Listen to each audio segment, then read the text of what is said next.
Recording. Here we go.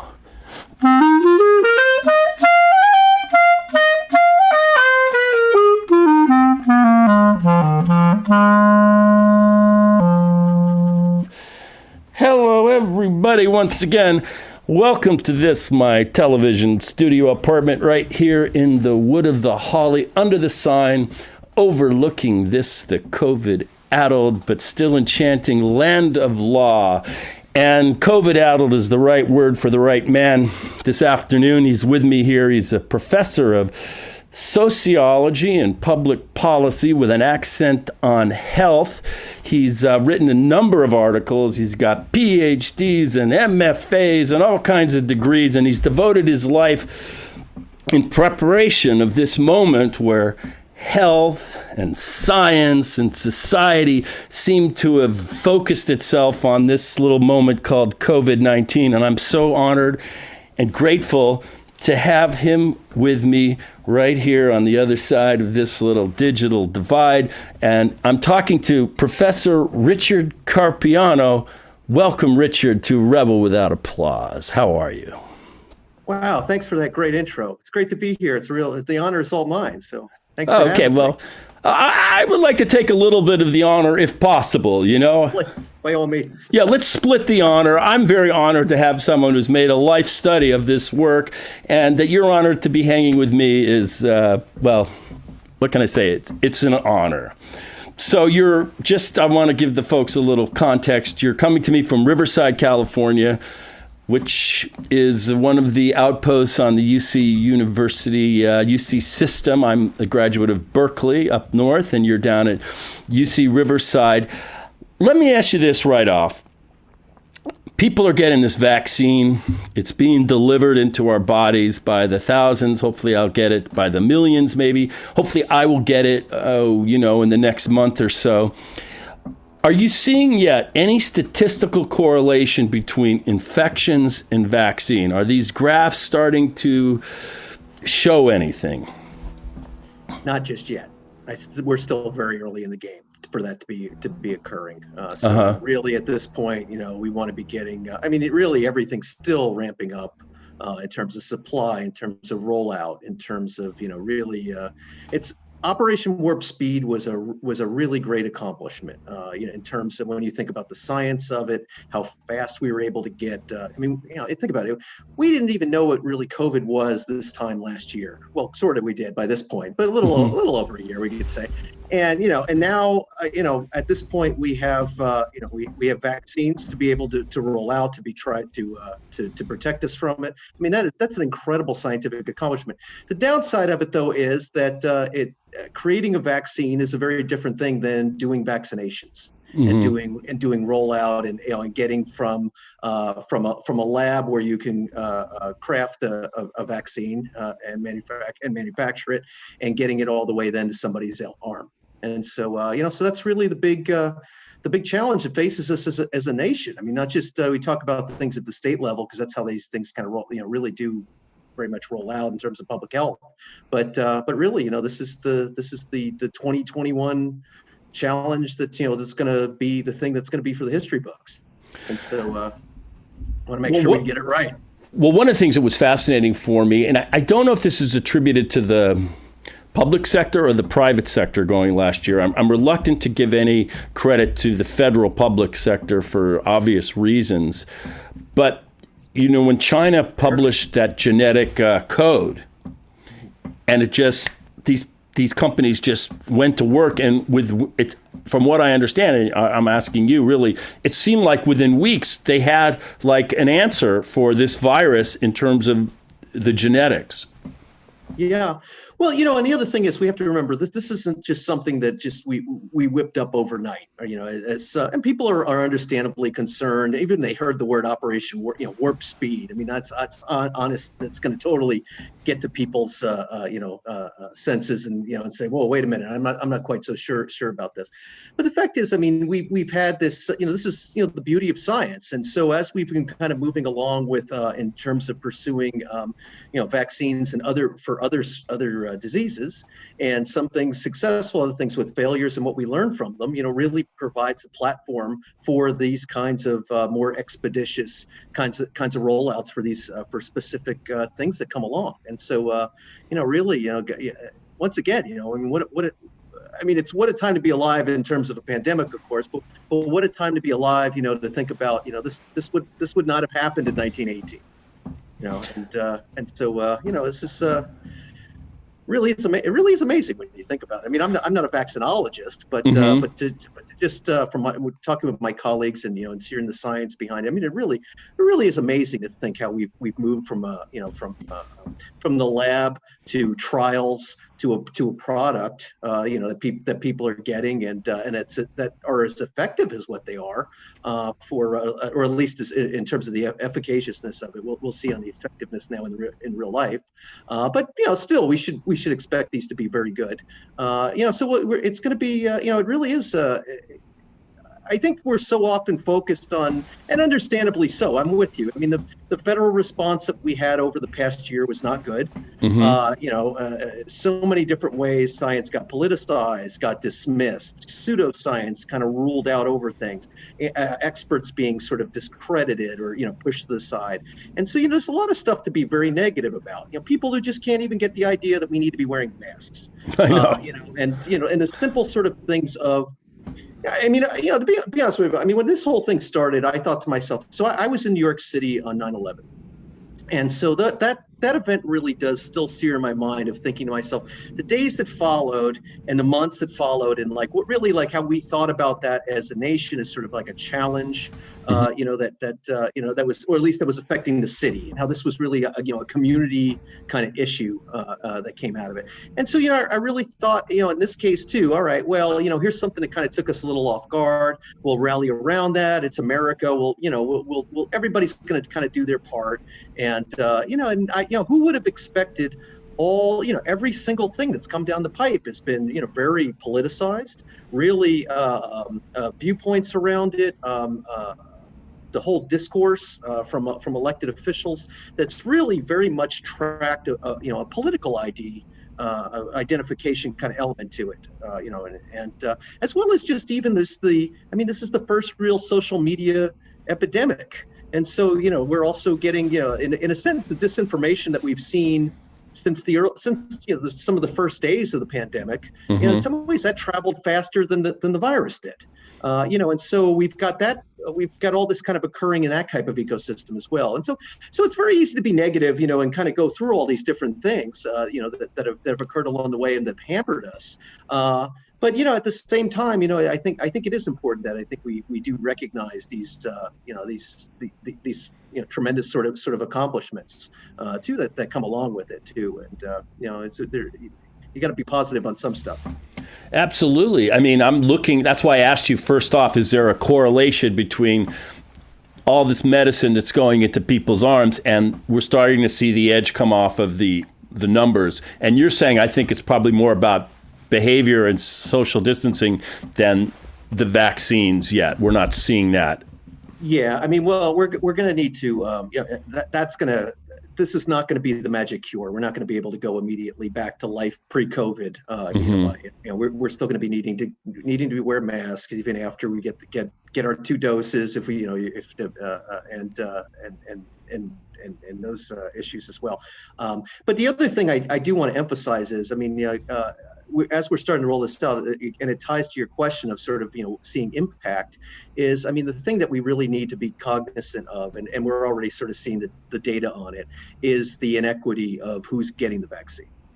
And so, really, I mean, we see this all the time. This is, a common public health dilemma, and a very unfortunate one, that, whenever new technology, new innovations, new therapies, screens, things of that nature come out, they're usually never diffused in a way that's equal. And we start to see inequities start to emerge in terms of the uptake of it. And so that's going to have, when you think about sort of who's been most affected, COVID's an equal opportunity offender, but it certainly hasn't offended Americans equally in a way. Right. So, it's definitely, when we think about, African Americans, like the Latino community, Asian Pacific Islander community, particularly around the LA area, as I'm thinking about too, in our kind of neck of the woods. Definitely the risks, the mortality has been borne much more heavily by some groups than others, low income groups. And so, again, here comes this great innovation that's going to help us, it's going to save lives, it's going to reduce suffering. And, even that we're starting to, we see these kinds of similar patterns. So we can kind of, that's something we really need to be mindful of. Dodger Stadium's really great. We need those kinds of big sites, but we also need these kinds, the vans going out to communities, reaching out to local leaders. The ice cream trucks. We need to federalize the ice cream trucks. They've got the freezers in them to begin with. They've got the music with the good humor. They just take out the ice cream and the popsicles. They throw in the vaccine and they get in the neighborhoods and they just start injecting. That's the secret. Yeah. All these ice cream trucks have been sitting there parked for almost decades now. Which brings you to another point: is the federal government or the president has the unilateral power to federalize private industries, like in wartime, whether it's airlines to move troops. And I was astonished that, well, I don't want to say astonished because it's not a fair word considering the PVP, the Putin's vice president, the previous occupant of free housing over at 1600, that he didn't take those war powers and put them to use in a powerful way. It seems to me just politically and socially that would be the thing to do, especially now when it seems like so much of the challenge now moves into an area called logistics. Your thoughts? Yeah, and it's timely that you asked that question too, because we're still asking that about well, why can't we just get some of the other drug companies factories? Why can't we retool them? And it's important to remember though that's not an easy solution. That's not a quick fix. The way a lot of this equipment is calibrated and fixed up for this particular type of manufacture, it would take a long time to be. It wouldn't be the same thing as just getting another to do tires or do something. When we think about when we've used the Vortex before, it's not to say that it can't be done, but it's not going to be something that's immediate. It's something that we should have been doing a while back. Thinking about. In some cases, though, there is, without getting into the real nitty-gritty of it, but there's enough stages of vaccine manufacturing where there are certain steps in the procedure of which some other companies could do that. But again, it's kind of, in terms of sort of maximizing the benefit or being sort of this quick magic fix, that's unfortunately not going to be the case for us right now, which is unfortunate. But I think back on World War II when the tanks, and I wasn't alive, but, the tanks were coming out of Detroit, one every 10 minutes, and the airplane, the fighter bombers were coming out of the valley, out of these aircraft, at just a huge industrial pace. I guess we as a society aren't set up for that anymore. Well, yes and no. I mean, in this case, I just think this is something that's just so highly specialized and technical, whereas, definitely, automobile manufacturing lent itself kind of very well with that type of equipment to be able to readjust things in kind of in a relatively expeditious kind of ramp up kind of way in terms of mass production, of which we're in an age of high tech, and so that's going to requires very technical types of machinery and equipment in terms of manufacture. That's just not that kind of quick deployment doesn't work out as easily. And again, I don't want to say that it can't be done or it won't be helpful, but it's not going to be this kind of quick turnaround like we've come to think of with other products like bombers or tanks or But on the other hand, I'm going to reach here. These things, N95s, they could have been pre-positioned and ready. They're not as high tech and basic, I guess, respirators, you could think about for other things. Yeah, all those things, I see. Now, how do I have these? Because I used to fix my surfboards all the time, and the dust, you needed the N95, so I have them, and they've come in handy ever since. Now, I just want to talk about your life. How did you come into this very specialized academic world of sociology and health? How did that catch your attention, or what were the earliest impulses for yourself in terms of this sort of endeavor, deep dive? Well, I came at it from a number of different experiences. I think my students nowadays have much more opportunities to be kind of exposed to these kinds of interfaces of different areas in a way that I didn't. So I stumbled around, so I was a sociology major. I was also pre-med. So I was kind of running back and forth to different sides of the campus. I joke that's how I kept my beer weight off during college. And that was Baylor, right? And Baylor? That was at Baylor, yeah. So now Baylor's, I know it's in Texas. Where is that, in Houston? Is Baylor Houston?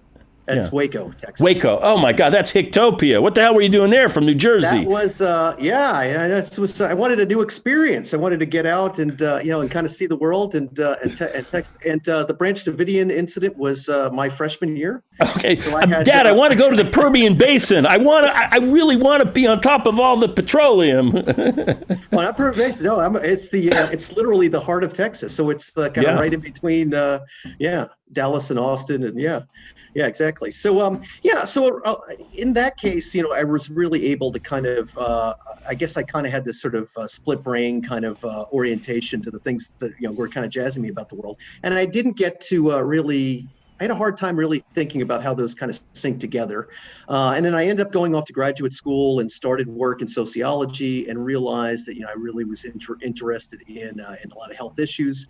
And from that, I kind of moved much more into, I kind of bounced around graduate programs. I ended up in a master's in public health program. I ended up starting a doctoral program that I didn't finish because it's where my interests kind of were. And ultimately, I ended up, that's how I ended up in New York City at Columbia University, actually, where it was a very unique, really great program in the public health, which was the Department of Socio-Medical Sciences, which sounds like a completely made up weird name, and I always have to explain that to people. But the goal of it simply was that they were going to train us as public health scientists, but we also had to pick a social science discipline as sort of as sort of half our degree. And they train us in the perspectives, the toolkits for studying in terms of social science research and social science problems, along with the epidemiology, and along with health policy and statistics and all the other things that one learns in public health schools. And that's really what the orientation. And so the idea is then you start to go after public health problems with these social and behavioral science kinds of orientations to them, try to understand what drives them. And so right before I moved to Columbia, I took a 1-week class at the University of Michigan that just kind of blew my mind. It was all about health disparities between by race, by social class, by communities where people live across countries, and trying to understand the mechanisms of that. And I realized that was kind of really the stuff that was kind of jazzing me. It was just fascinating me that these things that we so often just think of as just individualistic things.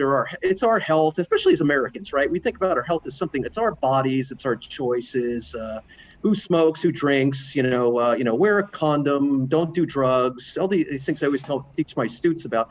But the idea is, really that are very much situated in our social lives, right. The resources we have available to us to pursue good health, the stresses and other strains that lack of being in bad social conditions can present upon us, and how we see these on a population level. These things play out not just between me and you, but we see across thousands and millions of people, and really where you get to see, sadly, the haves and the have-nots of our nation. It seems like the American problem is being exposed very, brutally in this last year. And I would describe this American problem as just what you said, this hyper-individualism, the idea that my health is my responsibility, as if everything I do determines my own health. Well, he's heavy, he's this, he smoked, therefore But there's other factors. There's the collective. And me personally, I am a hyper individuated kind of person. I'm not a corporate person. And we've put such a primacy on our individualism. As a matter of fact, our individualism is almost equivalent to our freedom. And actually, freedom and individualism are not an equivalence, in my view. And by the way, neither is capitalism and freedom. There's not. It seems like there's libertarianism either.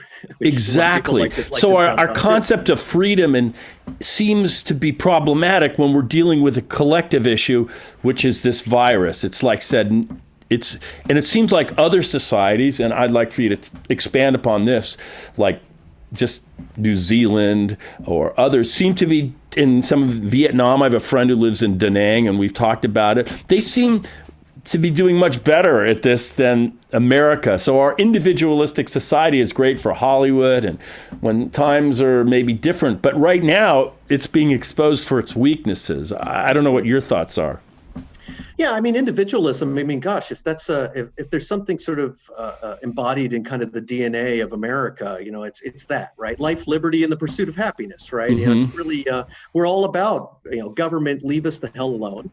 It's my life to sort of the American dream, even the Horatio Alger, pull yourself up by your own bootstraps stories that, they work great with a Hollywood ending, of course, but you're absolutely right. It's COVID has basically exploited that. Part of it is too, I mean, when we think about health, of course, then we tie that again in with our bodies and kind of our control around things. It's sort of a very Western, what we would, and to get kind of academic about this, a very sort of a classic kind of Western notion of like liberalism, not in the way we think about just sort of political left-right liberalism, but just the idea of individuality and where that falls. But the other thing is, I mean, we live in a time period where, and in a way, it's kind of a it's been the downside of the privilege, I guess, we've had being in the United States, but we're so used to the types of health conditions that we have that are just things that seem to affect us. You have a heart attack, you have, the major killers, you have cancer, like those are things that you have and don't necessarily have, or at least we often don't think about their spillovers to other people, maybe how they affect our families or things like that. But me having a heart attack, I'm not going to be giving you a heart attack. Result of it, and now we have, something that is, I mean, before this, really infectious diseases, we think about sexually transmitted diseases, so in that case, you really, things that require some sort of behavior to impact upon somebody else. But, for a lot of people, that's, that low to zero risk of that or experiencing that. And so now you have something that's so ubiquitous, and the idea that, even I don't have something and I could even still pose a risk, and I have to be thinking about other people and not just what's in my own best interest, really is, for many, I mean, as this is clearly kind of shown, it's been very much a challenge for, a lot of people in our country. But, I mean, again, though, individualism can live very nicely and peacefully coexist with some sort of sense of collectivism. And that's not like, I think some people might see me say that on the news and think like, left-leaning professor at a UC, and stuff like that. I don't mean it that way. I just mean in a general sense of sort of our just notion about how we think about our community and our sense of sort of responsibility to our communities, which actually spans the political spectrum from right and left. And so I think that's there, but it's faded very much, and we have very much moved into this. I want all the benefits, and I don't want as many have to think about many of the sacrifices. I want it this way, and that's how it's going to be. And in fact, life ain't like that. Right. Yeah. Yeah, so that's sort of the soft underbelly of our society. And it seems to me this virus has a very brilliant adaptation as opposed to, let's say, the HIV virus a few decades ago. If there was a time, if you had contracted HIV, your chances of survival were low. Whereas this virus is almost is more lethal to more people by an exponential number, but on a case-by-case basis, it's way less lethal because it has this brilliant adaptation. We figured this out. If we can infect all these people and they don't know, we can kill 2% of 20 million as opposed to 98% of 1,000 and be way more lethal and way more disruptive to our society. So it's counterintuitive, and it's, from the virus's point of view, it's brilliant as an adaptation. Yeah, absolutely. Absolutely. Yeah. And it's exposed us for our kind of weaknesses, intellectually. Totally. And just to clarify, like I said before, getting like there is that sort of libertarian streak that runs through Americans, and we see a lot of that now. Of it's my freedom, freedom this and liberty that, and all these sorts of phrases. But even at the core of libertarianism is the idea of you can do whatever you want, provided it doesn't hurt other people. So there's kind of that extra, there's a quid pro quo in that kind of social contract, and so that a lot of people don't really see the other side of. It's it's only this, not before that. Now, you spent some time up in Canada, I think in Vancouver. You were a professor in British Columbia as well, and they have a somewhat different system with a single payer. And you've lived in both places. How are they doing under these new circumstances? Not well. In fact, not the rollout for the vaccines has not been really all that great. In some respects, I mean, they also have the disinformation and the COVID protests and things of that nature.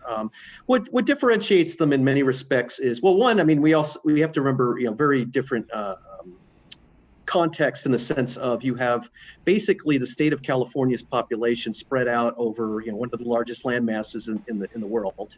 Mm-hmm. So that's, you have that element. I mean, that doesn't make it less of a risk in cities and other sorts of or problems for rural healthcare and that as well. But it really does show that here's another country that really does for a lot of issues have its act together on a lot of stuff, but they're facing very similar things. Even right now, the common thing we've kind of seen here of really that sort of the downsides of federalism, in the sense that the federal government can do so much, but then we've got 50 states plus DC and territories in terms of rollout, and Canada's got those same sorts of issues with different demographics, different sorts of different risk profiles and case counts across the different provinces, and so so really in many respects there's been some similarities, even though they're, we like to think about them as sort of our utopic sibling to the north. Now that said, I mean, the healthcare system, in general, it's as a single payer system. I speaking personally, was fantastic. It was great. But again, I'm also a professor. I'm well educated. I make a decent salary. And so that still is going to benefit me in many respects for my healthcare access versus the less well-to-do, the less fortunate Canadians too. Right. So we like to think that Canada often is very. Canada's a wonderful country. So I don't know, and been certainly great to me, and I became a dual citizen. I mean, that was kind of a fascinating experience, just to be an immigrant in a way too. But we have to remember too that and sometimes Canadians get a little. There's some Canadians that run too. They get their nose a little out of joint when I say this sort of stuff because they think I'm just being an obnoxious American saying it.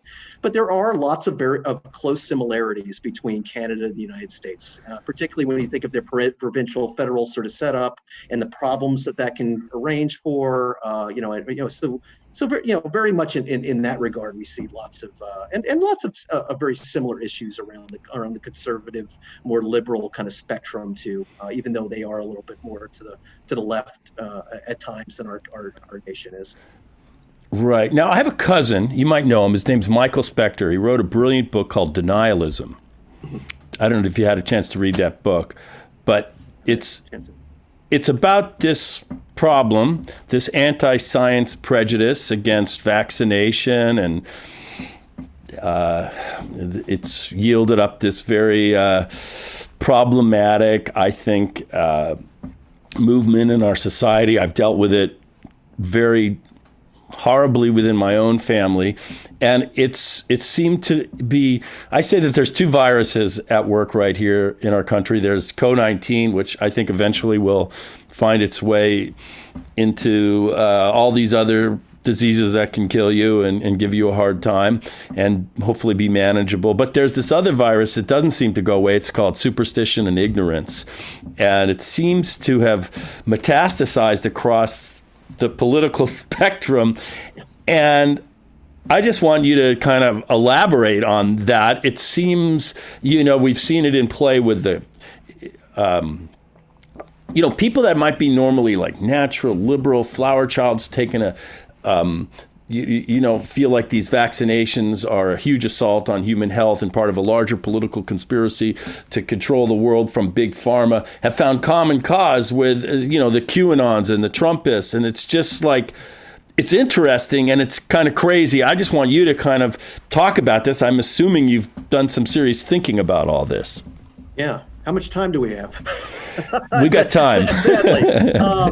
It's and the question, it's a real hydra in a way. There's so many different angles of which you could start with this, but absolutely. I mean, in general, I would say, let's start with the more broader points of when we think about this kind of pushback against expertise, this this mistrust of experts in institutions that we would normally want to trust, like Centers for Disease Control and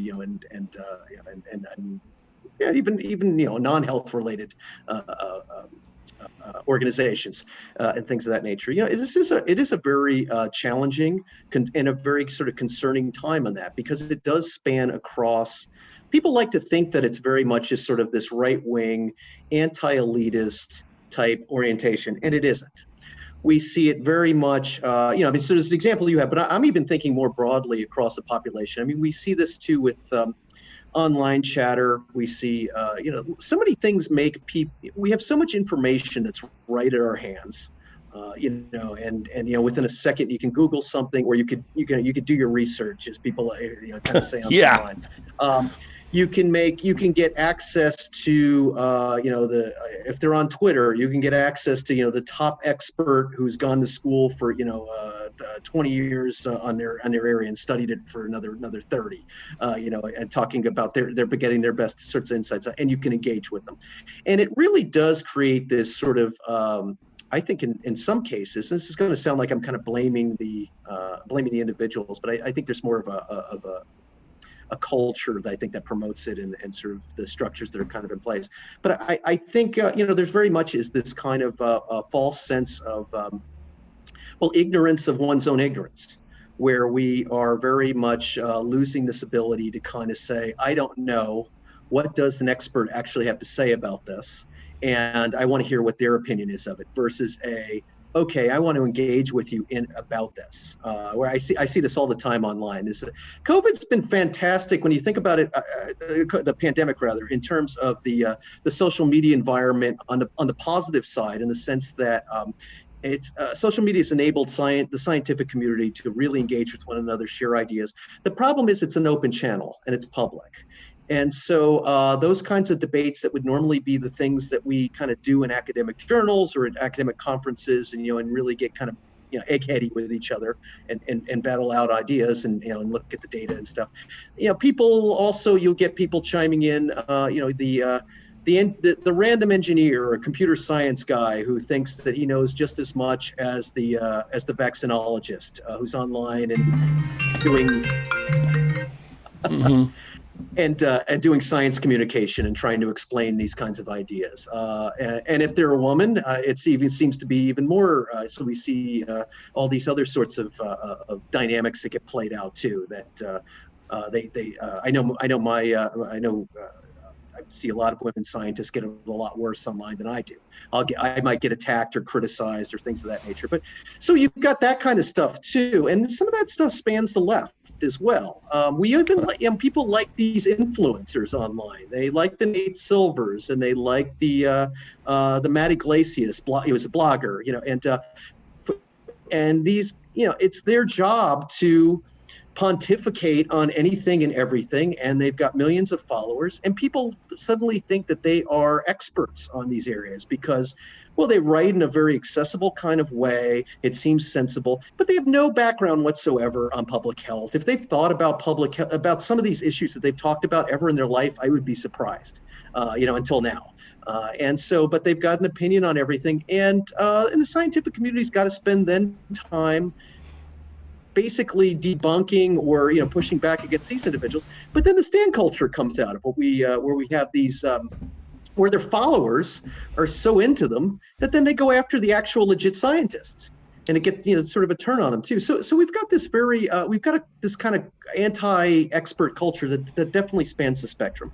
But you wanted to talk more about the about where this kind of relates to the anti-vaccine movement too, of course, and that sort of structure.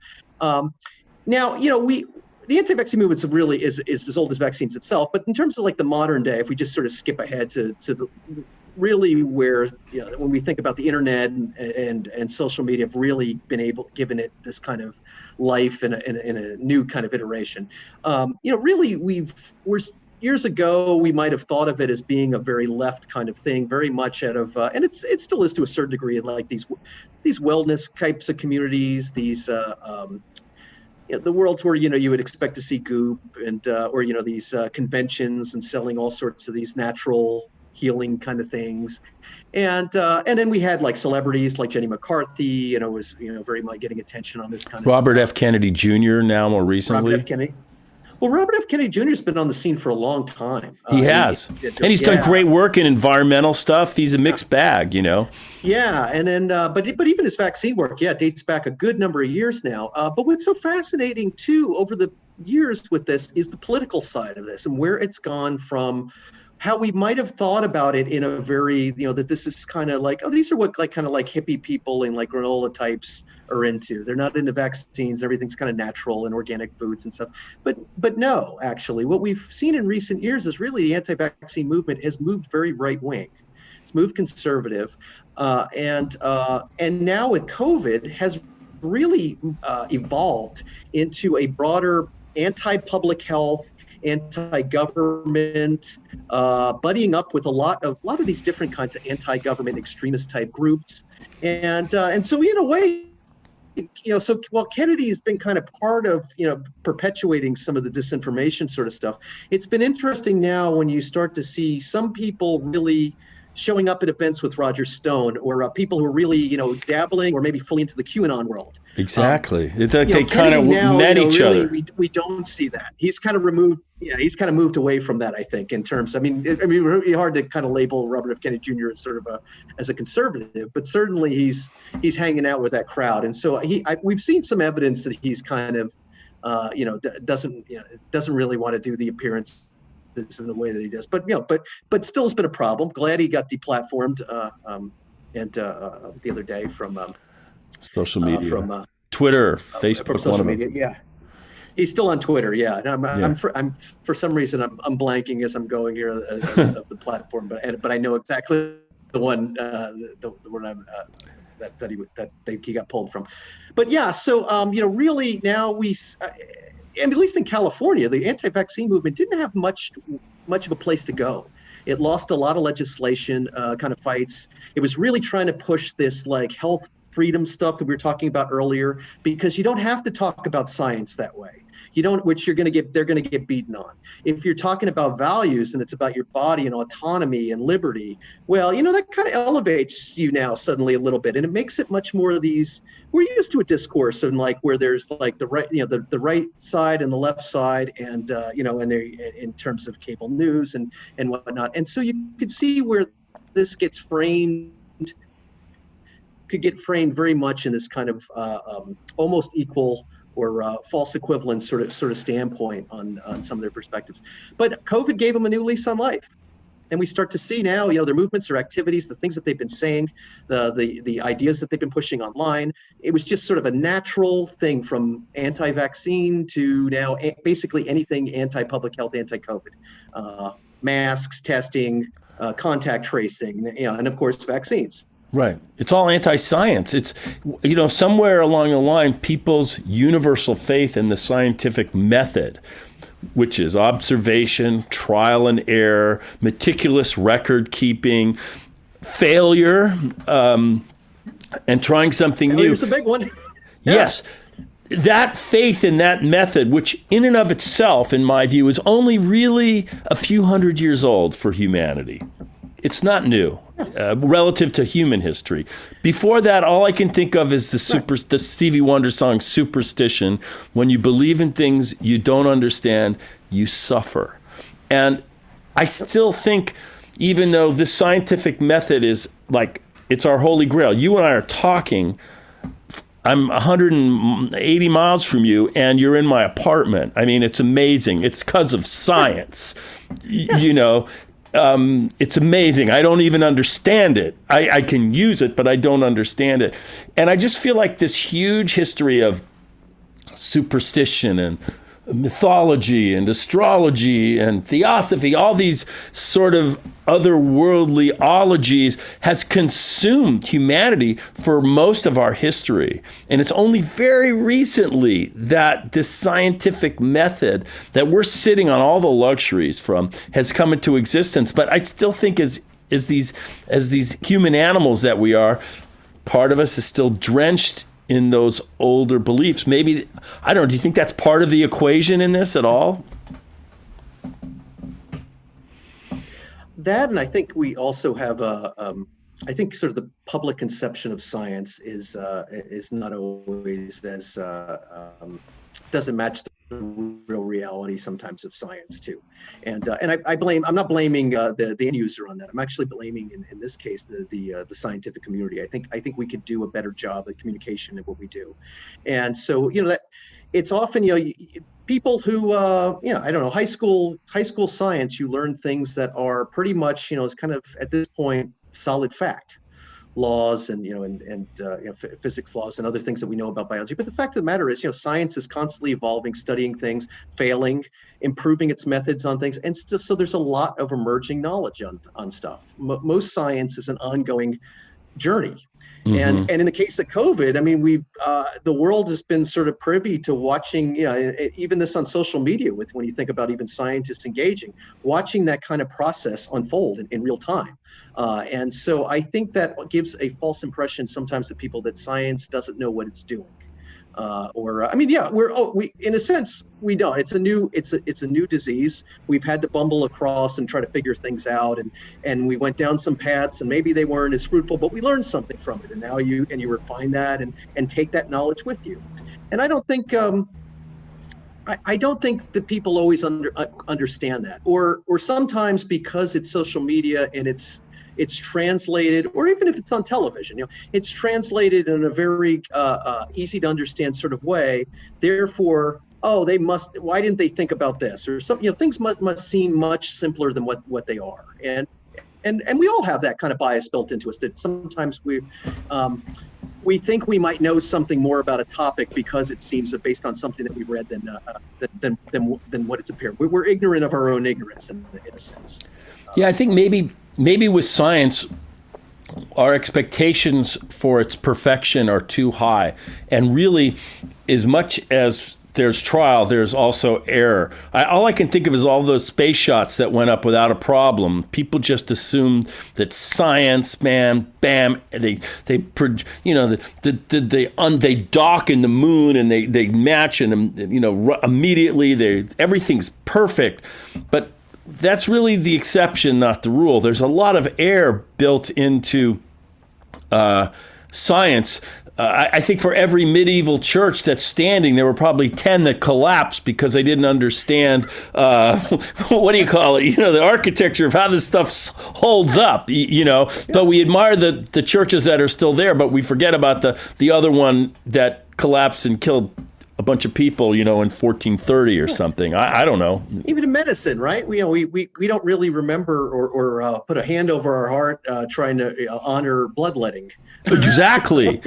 Yeah, bloodletting was, if you had an issue, you went to a doctor, he bled you. That was probably up until the middle of the 19th century, I think that was probably your basic treatment for everything was bleeding you. Maybe I'm wrong, but I think. Well, and other sorts of weird things that, oftentimes, we probably, killed more people than it ever, that they ever helped out too. Different sorts of eat this or do that, or surgeries that probably weren't necessary or led, based on bad theories about how the body worked. I mean, a surgeon, even in Shakespeare's time, was pretty much an equivalent of a butcher. I mean, so I think all those fears and prejudices and suspicions they're still roiling in there. I'm going to ask you this. What advice can you give to people to how to talk to people that are entrenched in this anti-vax, anti-mask, my freedom, this huge violation that this is all a plot? How do I talk to people like that? And I say this for personal reasons because in my own family, I've had to deal with this I can't even describe it, but it's been brutal. And I don't really, it seems like logic isn't really a tool. Yeah. It's very instinctual for us to want to just immediately correct somebody. And often that can backfire on you. You get, somebody really wants to sort of double down. They sort of see that as sort of we see our ideas sometimes as very much kind of part of us. And so as a result of sort of immediately discrediting something, particularly, if you're kind of a little fired up about it or whatever, it's going to sort of amp up the situation in a way that's not going to be the most productive with it. The thing is, really try to apply, kind of a listening sort of approach to it. Ask a lot of questions. Well, what made you kind of guide them with it in a sense of, well, what made you kind of think about that? What made you come to that conclusion about that?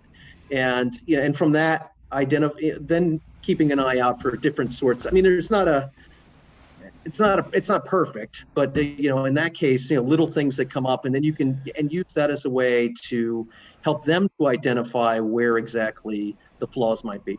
The other thing, and this is one that I think is very important, online, this always seems to be the case. People say to me and others who work in public health and stuff, why do you engage with some of these people online? You're never going to convince them or whatever. And it's not for them.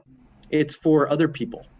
And so the idea that, in some cases that might be very much oh yeah, I read this and it's about, the CDC is hiding data or whatever. And well, no, that's not accurate. And this is why, and having that back up of thinking about who else is kind of seeing that and who might be, for the most part, I mean, people who are very entrenched on ideas, particularly if we think about using vaccines as sort of an example, the people where this is like part of like their core, their politics, everything else, are a very small portion of what we would say is a sort of a spectrum of vaccine hesitancy.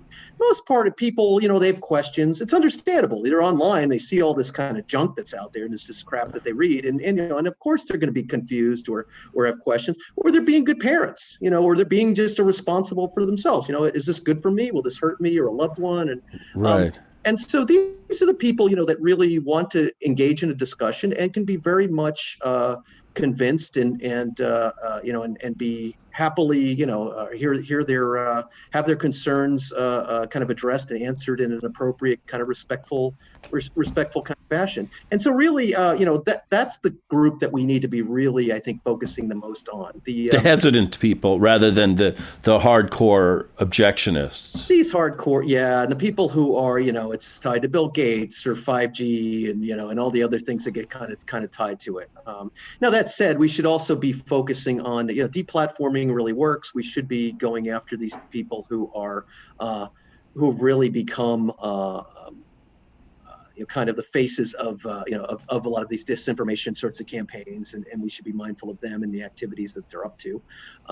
And so I think that's where, really the social media industry itself, I think, is going to be really needing to develop some real concerted sorts of policies to think about their social responsibilities in terms of this. Even just the advertising we get exposed to. And the messaging that comes in with that, as their algorithms kind of pick up on the type of people that we are, or in my case, if I'm doing research online, it clearly reads me as somebody very different than what I am, and I start to get all those ads, and I'm thinking to myself, oh my goodness, if so, this is the life of a person who is, oh, there's the wellness thing. Here's a doctor saying there's these toxins in my body, and Right. You fall into that. Read these very right wing, very partisan, biased, supposed news sources, but that are known for being, very, very poor sources, not just because they're right wing, but just that they're very poor and propaganda-ish, you could kind of say. Now, I read I guess it was an op-ed that you wrote or co-wrote, that you felt that the media was giving some of this hard anti-vax, these voices maybe more attention than they deserve, that they were in fact a rare minority than maybe we're led to believe. I don't know if that's something you still feel, or did I interpret that correctly, or what? Yeah, again, like I said, it's a very small group along that whole spectrum of vaccine hesitancy, but they are a very loud, very vocal, very active kind of group, and so their voices are going to yell out the loudest. They're the ones that when there's some legislation, they're going to storm the state house, as we saw in the fall and summer of 2019, and they're going to use intimidation sorts of tactics, as we've seen these sorts of same tactics now used with COVID. We saw Orange County when they doxed the public health officer there. They've been protesting outside other public health officers' homes. So these kinds of intimidation sorts of methods.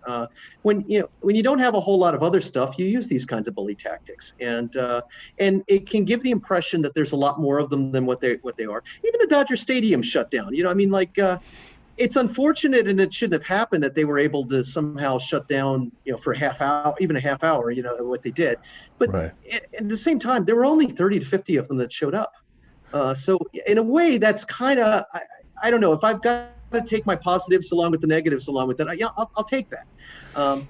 When we saw a lot of these anti-lockdown protests throughout the state, a lot of them were, the pictures look like, they're huge, but really, that's oftentimes, 200, 300 people. If we think about that, that's like 2-3 wedding parties.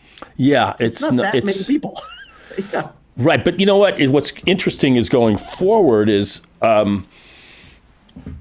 as more people get this vaccine. The Dodgers, maybe you're going to need to prove that you got a vaccine if you want to go see a game. Employers are going to put will they have the right to say, listen, you come to work here, you got to get the shot. You need to show it if you want to get an airplane. I'm a stand-up comedian. How are they going to encourage people to come back to nightclubs and entertainment venues unless they know that the public is vaccinated? It's there. I don't feel like I want to go because I don't know who's sitting next to me. Maybe they didn't get it. So these issues are going to be even, I think, perhaps more dramatically contested on the streets and then in the courts going forward. I don't know what your thoughts are. Yeah, so that's going to be that is sort of the next issues that are coming up. They're even kinds of different. There's a number of different issues. Well, one would be workplace mandates requiring employees. Now that can get easily sort of taken and misconstrued by a lot of these kind of like anti-vaccine, anti kind of COVID protest type groups. There's realistic sorts of accommodations and things of that nature. But the idea of really thinking through, OSHA requires businesses to provide certain sorts of safeties for its employees, and so we can think about it from that kind of same standpoint there. But of course, nobody's going to get forced to take a vaccine if they've got some sort of medical. As we know at schools, a kid has some sort of contraindication. For as much as the anti-vaccine movement likes to kick up these fear things, the government's going to come and take your child and stick them in. Same thing with adults. There can be reasonable accommodations. There can be other sorts of situations with that. Now, for these public events, that is going to be a little tricky. There's been some talk about third-party companies that will have like certain sorts of passport kind of. I guess you'll have it with an app, and you could show stuff, and so that's gonna be a whole brave new world in some sense around its thinking about. okay, you got these private companies, you got privacy of information. I can imagine in order to stay profitable, I was talking about this online with a few people too. We were saying like, it's very likely that they won't stay in the vaccine passport business long.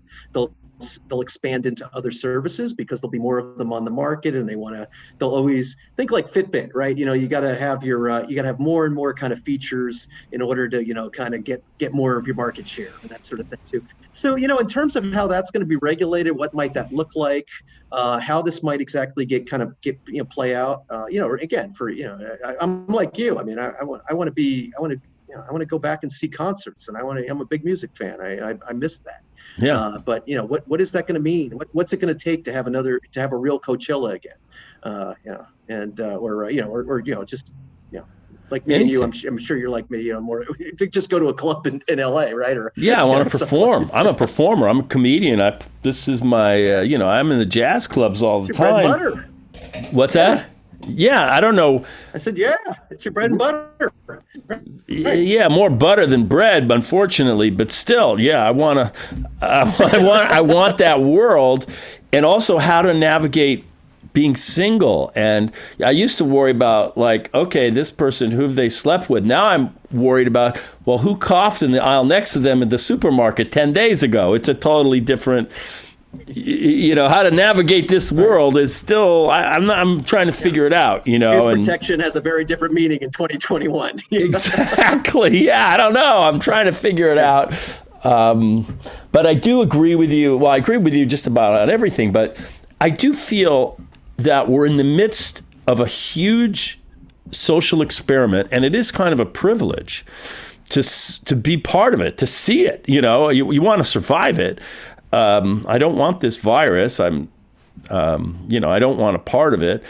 I'll tell you another just question. I'd written this down earlier, but we've had a lot of testing, but very little antibody testing, the serology stuff, which seems to be as important as whether or not you have it or not. Did you have it? Or does your blood afford you any protection? Can we find that out? That seems to be kind of a missing link in this whole statistical thing that we need to have at our disposal. I don't know what your thoughts are. Well, once again, this is, the science is on it, but it's going to take time. We want to see how long the immunity runs. I mean, even for the vaccines, I mean, we still don't really quite know how long that's going to be. I mean, it's realistic to say, this is probably something we're going to need boosters for, or with new variants, we're going to need some sorts of tweaked, modified variants on the vaccines that we get going forward too. I mean, this is our new reality. And so, but again, a lot of it is hurry up and wait. We've got to study this stuff. We've got to see kind of how this is really plays out. Yeah, well, I can imagine getting a COVID shot every year for going forward. It doesn't, I haven't heard of many people having bad reactions on any real level. Nobody I know or have heard about or read about. Believe me, if people were leaving Dodger Stadium and passing out, you'd hear about it big time. I'm not hearing anything like that. So, yes. Yeah. And if anything, we see cases where it's been kind of exploited to try to convince people that there's been bad ends to things, and it really things that were made to be much worse than what they were. The other thing is, I mean, it's tricky. It's rolled out, one of the big groups it's rolled out to is an older age group too. So we knew right from the get-go that, this is a group that's at, actuarially speaking, fact of life is, bad incidents, health events and death are a lot more common than they would be somebody who's 30, 50 years younger. Of course. So, so lots of these, correlation doesn't equal causality. And so, a lot of events that could be occurring afterwards that have no tie whatsoever. But, of course, the rumor mill gets stoked. There was the Hank Aaron rumor mill. Apparently anybody who hit more than 714 home runs is at risk. So him and Barry Bonds, it's a very dangerous little demo right now. You could draw that. Do you know that 50% of the guys that have hit more than 715 home runs have died because, I don't know, I don't know. I'm going somewhere, exactly. I don't know where. yeah, but yeah, so exactly, those things, or fainting's normal. That occurs with anything. But again, there's lots of very smart, thoughtful people. This stuff is getting monitored. The last thing that we would want is something that's giving off a signal, and we're still just letting it disseminate out into the public. And you can think of not just for COVID, but like even just the collateral damage on science that would be. Right. This is a great opportunity to reaffirm our faith in science. A big medical victory here puts our faith in science. And you mentioned something earlier, is that, and I've heard this a lot from people I know, this debate about what's natural and what's not natural. And there seems to be this bias to everything that's so-called natural is good for you, and everything that isn't is bad for you. So, for example, it just so happens if there's a lot of poisons that are very natural, that you could eat this leaf and it could kill you immediately. So cyanide's all natural. What's that? Right. If a bear shits in the woods, cyanide's all natural. Yeah, cyanide appears naturally in water, and it's there. Exactly. And if a bear shits in the woods and kills a frog because whatever, or a beaver builds a dam and drowns a salamander, is that any less natural than a human who does whatever they do? So this debate about what's natural is, I think, worth revisiting a little bit, because isn't human intelligence and ingenuity and creativity as natural as that bear that took a shit in the woods? I don't know. I think it is, but that's me. Yeah. I mean, there's an interesting paradox, and I get, maybe in a way this gets back about the American ideals kind of stuff we were talking about too. If you think about, and especially for the people who are pushing back sort of the strongest, when you think about how that really maps on the political beliefs about American exceptionalism, and America is such a great country and everything that we've kind of accomplished. Think about what a powerhouse historically our nation has been in terms of scientific discovery. In terms of, the moon landing and medicine and all these other sorts of great accomplishments. And so the building up of the U.S. university system, of which the UC system is a great example of that, a public system, and research universities, of which the Rockefeller Republicans were even very supportive of. Of course. And really, and why we have people from all over the world that come to the United States to do graduate training, to become scientists and do all these things. There's a reason for that. I mean, it's not it's not to paint over all the warts and everything else, but it is definitely something that our nation should be proud of and has accomplished. But yet at the same time, these, you have the same individuals, you would think that that's like red, white, and blue America, but at the same time, it's those individuals who are most thinking about that kind of with those American exceptionalist kind of values and patriotism and freedom and their ideals of what makes up our nation, are the ones pushing back against those very things that we are a leader on. Be it a guy like Tony Fauci, who's been through how many, a lifelong civil servant, top scientist in his field, running, a federal agency, the Centers for Disease Control being looked upon as, a prominent example of a national public health agency and a model for other countries, all these different sorts of things, which, now, I mean, understandably, I think pharma and, science is not perfect. And there has been, it's also a human endeavor. And there's people who have done bad things in it. The pharma industry, the same thing in terms of transparencies and stuff like that. And so that's understandable that there's some sort of mistrust with that. But to the extent to which, when you really want to go like sort of full anti those things, anti-science, and all that, it doesn't make sense, because it becomes a very pick and choose. Right. It's cherry picking, essentially. Yeah, because some of those issues about big pharma, which are legitimate, are really about the ravages of unregulated capitalism, as opposed to science, which the science is different. It doesn't really listen to the other. So I think people need to kind of get disciplined intellectually to understand the difference. That's my thoughts.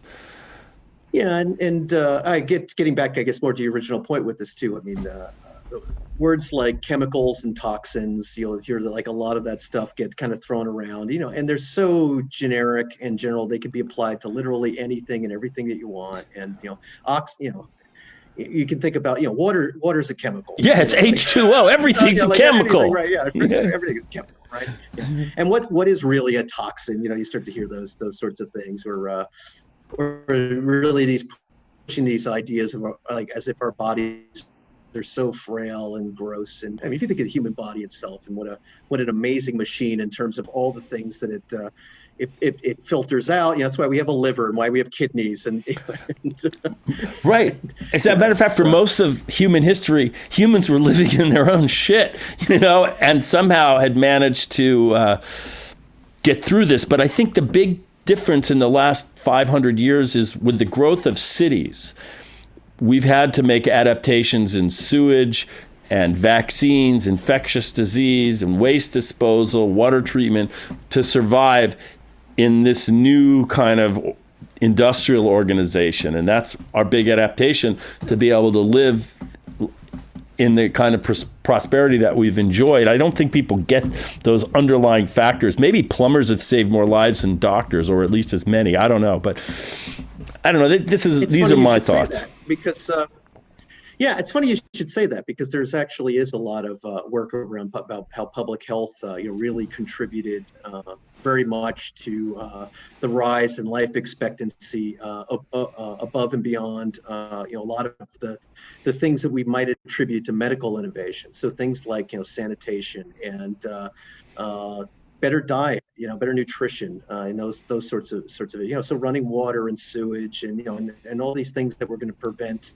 which is really very much sort of the foundations of public health, and that's where public health is really coming from, in many respects, and dealing with these kind of engineering and safety sorts of issues. That antibiotics were good.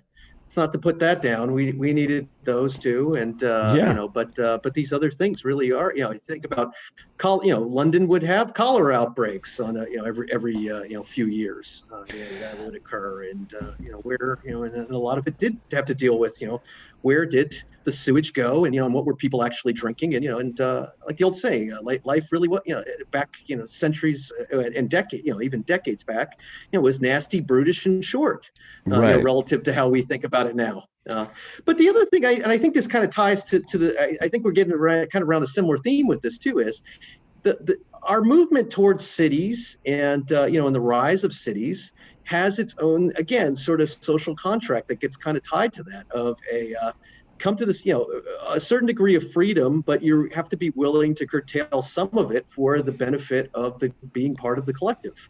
And, that doesn't mean that we all live in a commune. But again, this recognition of, that there's certain behaviors that you have to think about and not undertake as a result of that, it can be impacting other people. Just because you want to go have a drink at a bar, that's not enough to then put other people at risk who then have to serve you and all these other sorts of things because you're right, which is one of the underlying tensions in American life. We don't talk about it, but we see it metaphorically played out, for example, in sports, where you have like, in basketball, for example, Kobe Bryant was criticized for not passing the ball because he was so individualistic. Because at some point it might have been perceived as been detrimental to the team. So we're always trying to struggle with the balance between the individual and the team, and it's push and pull. And I guess we're in a social moment where, frankly, it's about the team. Yeah. More so than maybe the individual. And I feel like that's just fundamental struggle. It never really goes away in the American psyche and maybe the human psyche as well. I don't know. But it's definitely going to butt heads with anything public health. Public health is very much about protecting the community, protecting populations over individuals. And even the ethics that kind of guide its principles and its practices are very much on the side of, again, the group versus versus individual freedoms. That's not to mean that everybody has to succumb to the group, and there is those things have to be weighed. But this idea where we often think, again, about our health through medical care private medical care. It's between us and our doctor and that decision making, and even the ethics of that are usually very much around like bodily autonomy and stuff like that. That's a very different thing than public health, which is a basic government foundational service. That we need for providing safety for our nation, for our local communities, and things of that nature. So in essence, that kind of worldview, that individualistic kind of worldview, is always going to be. Anything public health does is going to be viewed as, it's as some sort of overreach, some sort of, that's government doing something because it's usually a government function. So it gets kind of blamed in terms of being, I guess, sort of the government messenger boy. I guess you could kind of think of it in that way. But at the same time, again, we don't think about does anybody really complain if a restaurant got closed down for a health code violation? No. Or if, again, I don't know, the local pool is, it's so contaminated and gross. Everybody's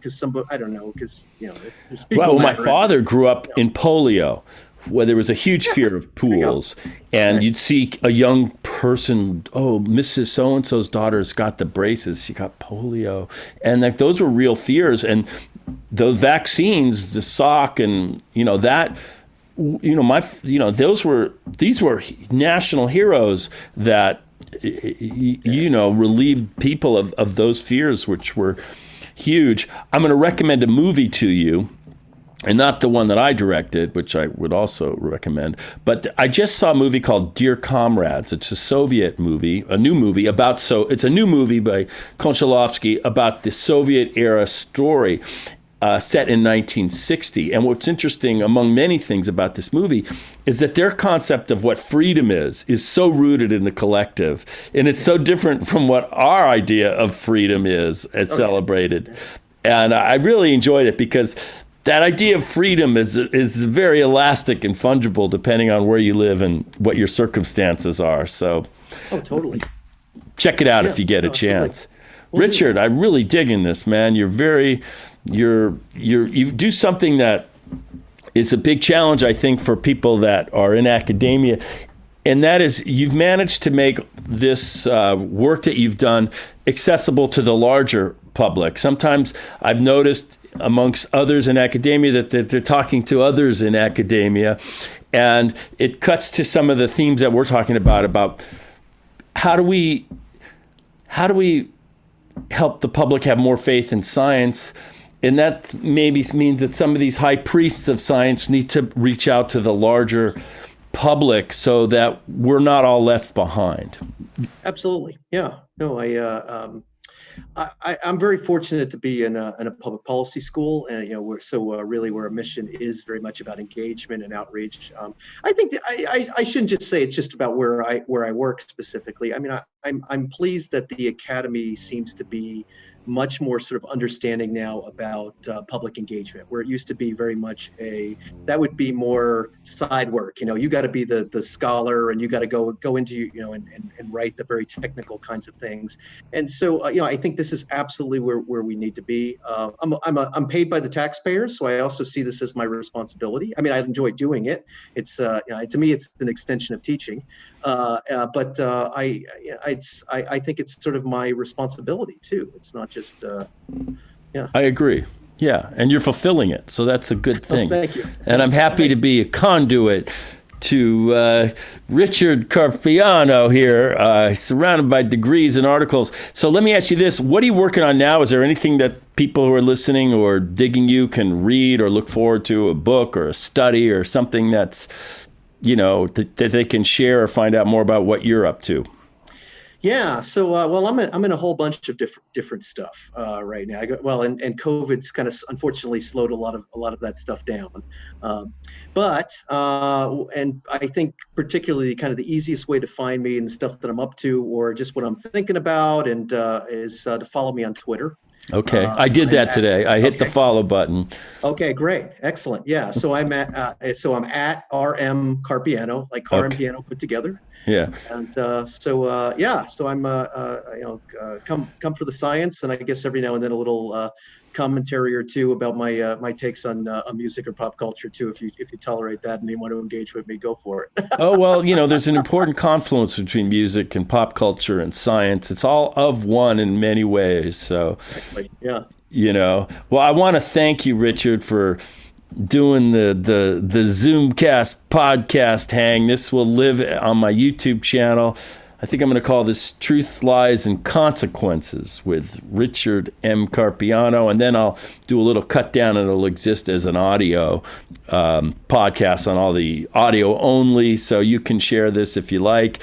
And it'll hopefully offer a little of insight into this New World Order. And I still feel it's kind of, these social currents that are running with the anti-vaxxers and the conspiracy and the QAnon. And it's all like this big kind of gumbo of things that are coalescing. And it's scary, but it's at once extremely interesting because there's something about the mystery of our own humanity is in all of this. So, like the old saying, right? May you live in interesting times, which is, as I understand it, at least was said as a curse, not a. But I guess you could see it in one of two ways, and so yeah, I mean, definitely we live in interesting times.